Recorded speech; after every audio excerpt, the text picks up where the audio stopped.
L-Aġenzija Internazzjonali Fitch Ratings ikkonfermat mill-ġdid ir-rating ta' pajjiżna bħala A+ bi prospetti stabbli. Fir-rapport tagħhom, l-esperti internazzjonali innutaw it-tkabbir ekonomiku qawwi ta' Malta, tant li jgħidu li dan huwa outperforming the rest of the EU.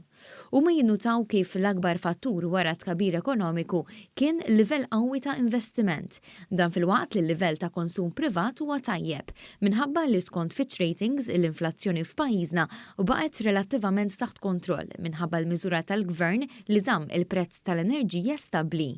Il-qatt laħaq ukoll minimu storiku is-sena li għaddiet.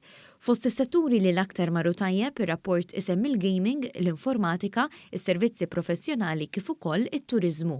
Dawn mistenni jkomplu jikbru anke din is-sena meta l-ekonomija ta' Malta mistennija terġa' tikber b'mod sinifikanti.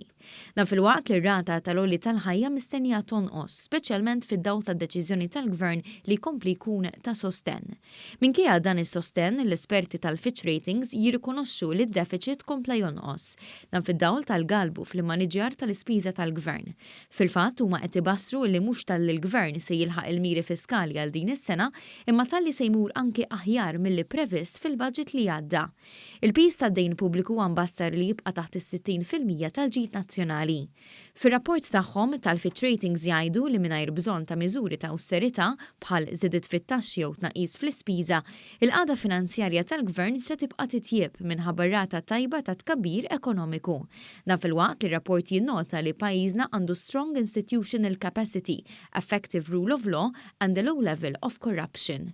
Fid-dawl ta' dan kollu l-esperti ta' din l-Aġenzija konfermaw ir-rating tagħhom għal pajjiżna A+ biex bagħtu sinjal ċar tal-konfidenza li għandhom fl-ekonomija ta' pajjiżna u tmexxija tal-Gvern Malti.